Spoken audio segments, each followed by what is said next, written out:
Hi, I'm Dave Worzel, and you're watching PHTV4, and we are standing at the edge of a prairie near Lake Katherine, probably an odd location. I've cornered two very important people to a project that's about to take place here. On my right, I've got Gareth Blakesley, who's the Director and Chief Naturalist at Lake Katherine, and on my left, Adam Jasinski, who is the Public Works Director, more affectionately a Superintendent. I'm going to start calling you that. All right. I guess the issue would be, why are we standing here? And there's a major project coming up at Lake Katherine. Adam, can you talk to that? What is going to happen here? What's going to happen here? As you see the space behind us, we're actually going to build a permeable paver parking lot. This is a parking lot that's going to add about 45 more spaces to Lake Katherine, and it's going to provide additional space for all the commuters and users of Lake Katherine Trail. This trail is used by how many people, Gareth? About 80,000 people use the bike trail every year, which is huge. 80,000 people a year use this trail, and right now everybody parks here in the Lake Katherine spot. And if you look at the Friends of the Calsac Trail website, you see that this is the heaviest used parking lot at all along the bike path. So therefore there is a need to go ahead and install a permeable paver parking lot and a turnaround for all the visitors that come. Yeah, well, you bring up an interesting point, because I'm thinking about from here, there's a little bit of parking at like 86th Avenue, and then the next big parking is all the way at Calsac Quarries. So yeah, there's a real need here, especially going in both directions. Yeah. So in 2015, when the bike trail was put in, there was like nothing put in place to be for all the extra cyclists that we'd have. And obviously Lake Katherine is pretty popular as it is, and so we have our regular visitors plus the additional cyclists that would come through. So having something like this parking, trailhead parking, is massive for us, and it's going to be a huge asset for the community. Okay, yeah, the need and importance of it is really critical. You dropped I had two questions for you, both of you. You dropped the term pavers in there. I love it. Can you explain what that means? So it's not going to be a regular asphalt surface. No. So if you ever been to Morton Arboretum, they have permeable pavers, and what they do is they allow stormwater to flow through the pavers into a stone base underneath it, and it acts like a mini detention pond underneath the pavers. These are very environmentally friendly. It prevents minimizes the stormwater that runs off directly into the pond. It allows the stormwater to infiltrate into the ground, refresh our aquifers, and pretty much filter all the contaminants that could be in the stormwater.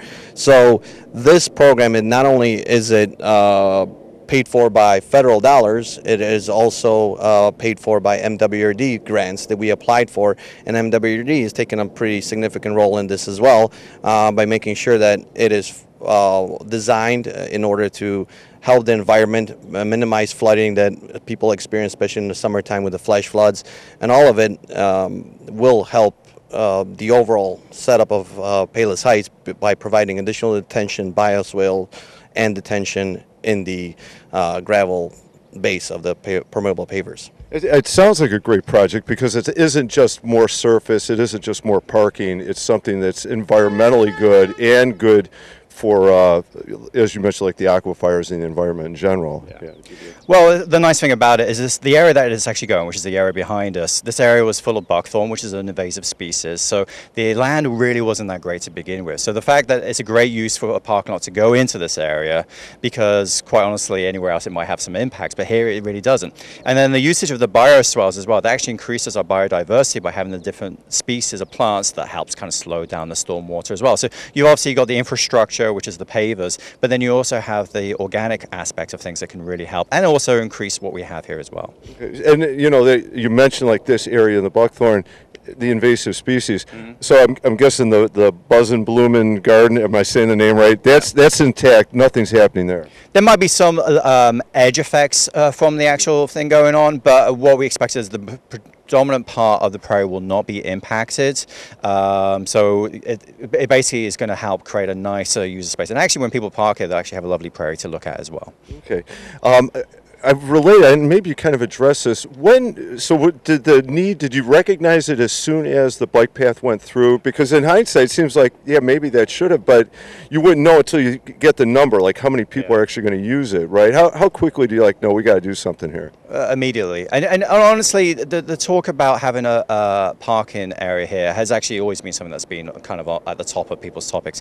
As soon as discussion about the Calsac bike trail, there was talk about, oh, maybe we need some parking. But for whatever reason back then, there was no parking lot installed. Now, thanks to Adam's work and obviously working with the City of Palos Heights, they're able to get this happen. So it's really exciting for us. So, and you've kind of touched on this, but I want to give you a chance and if there's anything else. So somebody coming to visit, when the project, I guess maybe that would be first, when will the project begin? The project is scheduled to begin July 17th, which is next Wednesday. Hopefully we can have the contractor come in here, put some silt fencing around to prevent any soil mitigation, silt mitigation out into the CalSag channel. And after that, we'll start moving the earth.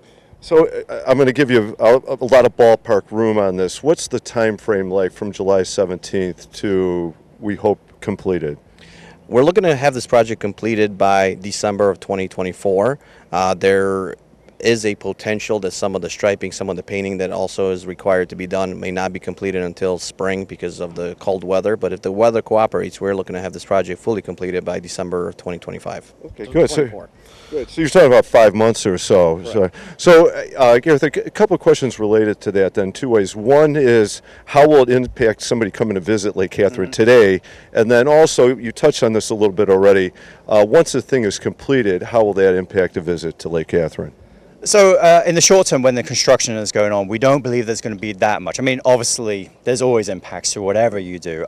We believe the parking lot, our current parking lot is going to be open. We believe our things are going to be things. We've spoken to the construction guys. So, yeah, we know that can change a little bit, and we'll address that should that actually happen. But we're led to believe that the impacts will be fairly minimal. Obviously, there is going to be construction traffic coming and going because that's obviously going to be a need. So there are going to be some impacts from maybe some traffic flow issues. But other than that, most of the parking, we do encourage people to park maybe in the Commodore where we have permission for cars to park there, should it get busy on certain days. Most of the work's going to be going on during the week. So our weekends will mostly be which is when we have bigger events as well. But when the events, when it's actually completed, it's going to be massive for us. It's going to help alleviate what we have here.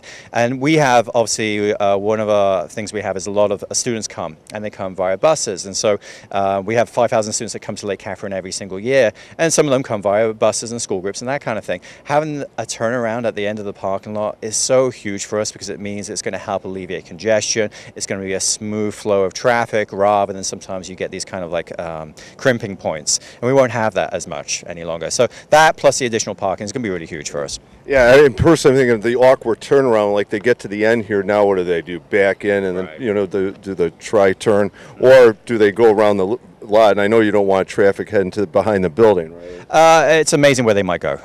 Okay. Gareth, thank you, Adam. Thank you very much. One last quick question that would be is, so this is a massive project coming up, but I'm guessing there's projects going on all the time. Can you talk about like what are some of the other projects either just completed or coming up?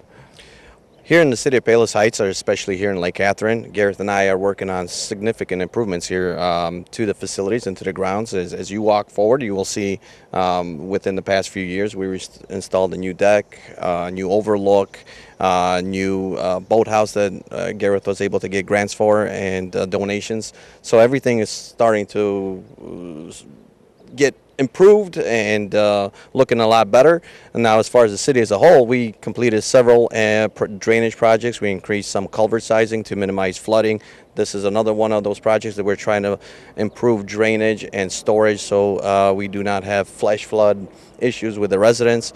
We have several different roadway reconstructions that we're planning on doing, water main projects we're doing here in the city. So there's a lot going on from every single committee from the City Council. I was going to say, and you mentioned all those projects and this, and obviously Lake Katherine is so important to the community. Gareth, anything else you want to add to that or mention in terms of projects? I mean, Adam's been great with helping Lake Katherine over the last few years. He really has been very good at working with us at Lake Katherine and saying, okay, we can do this or we can't do this. And you know, like every infrastructure, it ages, and some things need to be replaced over time. So yes, we were super excited to put a boat dock in. That was actually fully funded by the non-profit. But a lot of these other projects are also done by the city. And obviously Adam has helped with that enormously, so that's great.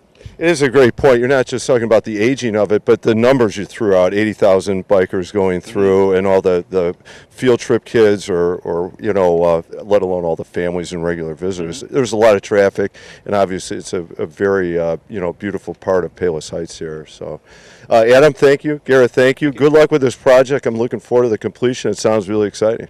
Thank you. Right. Thank you. I'm Dave Wurzel, and you've been watching PHTV4, and we have been at Lake Katherine talking with Adam Jasinski, Public Works Director, and on my right, Gareth Blakesley, Director and Chief Naturalist at Lake Katherine. Thank you for watching.